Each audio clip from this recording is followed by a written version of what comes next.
Before the stars were born, before the earth was formed, there was light, pure, radiant, and endless. It flowed from the throne of the Eternal One, whose voice alone set the foundations of reality. And among the countless beings that worship him, one shone brighter than all, adorned with beauty beyond measure, covered in precious stones, radiant with the light of heaven itself. His voice was like the sound of many harps, his form like flame and crystal intertwined. The Almighty called him the anointed cherub who covers. He walked in the midst of the stones of fire, closest to the throne of God. Ezekiel 28 verse 14, "You were the anointed cherub who covers. I established you.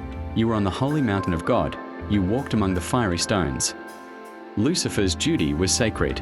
He stood nearest the throne, reflecting the glory of God like a mirror of divine light. The angels revered him. His wisdom was deep, his beauty perfect.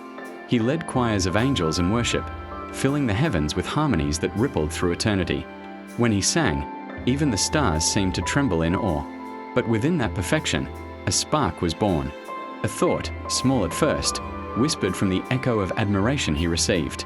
Why should all glory rise only to him? Am I not light as well? Am I not beautiful, powerful, wise? And in that moment, pride took root, the first shadow ever to exist in heaven. Lucifer began to look upon his own splendor and desired the throne itself. He no longer saw himself as a reflection of God's glory.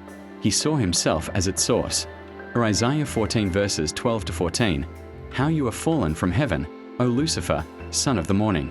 How you are cut down to the ground. For you said in your heart, I will ascend into heaven. I will exalt my throne above the stars of God. I will be like the Most High." He whispered to other angels, subtle at first, cloaked in reasoning, questions, and doubt.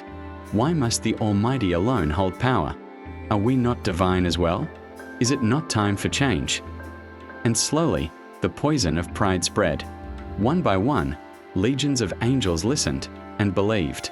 The courts of heaven trembled with a tension never known. Truth faced rebellion.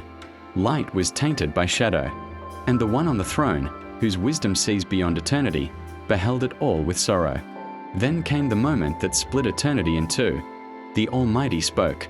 His voice thundered across heaven, yet carried the grief of a father losing his child. "Lucifer, son of the morning, your heart was lifted up because of your beauty. You have corrupted your wisdom for the sake of your splendor. No longer shall you dwell among the stones of fire." And the heavens fell silent. Lucifer's brightness dimmed, his music turned to noise. The light that once reflected God now burned with hatred. He rose in defiance, crying out, "I will not serve. I will not bow.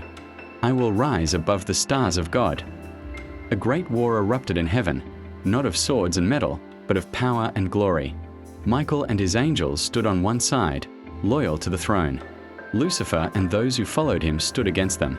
Revelation 12 verses 7 to 9, "And war broke out in heaven. Michael and his angels fought with the dragon, and the dragon and his angels fought, but they did not prevail. So the great dragon was cast out, that serpent of old, called the devil and Satan. He was cast to the earth, and his angels were cast out with him." Light clashed with darkness. The heavens shook with their cries. And when the dust of eternity settled, Lucifer was no longer the morning star. He was cast down, stripped of his glory, his light twisted into shadow. The stars watched as he fell like lightning from heaven. Luke 10 verse 18, "I saw Satan fall like lightning from heaven." And the once perfect cherub screamed in rage, falling through the void. His name, now cursed, meant adversary. Where he landed, the earth was still formless, empty, a wasteland awaiting creation. There, in the darkness, his pride festered into hatred. He vowed to corrupt what God would soon make, mankind, the image of the one he had defied. He swore to twist light into lies, to turn creation against its creator. He had lost heaven, but he would make war upon earth. Yet even in his rebellion, the Almighty remained sovereign. The throne was never shaken. And from eternity's heart came a promise that light would triumph once more. John 1 verse 5, "The light shines in the darkness, and the darkness has not overcome it." So the story of Lucifer's fall was not only the story of pride and loss, but also the beginning of grace, justice, and redemption. For before the beginning, God had already written the end. And so began the war for every soul, the unseen battle between light and darkness, truth and deceit. But even in the fall of Lucifer, the glory of God still reigns forever. Revelation 22 verse 13, I am the Alpha and the Omega, the beginning and the end, the first and the last.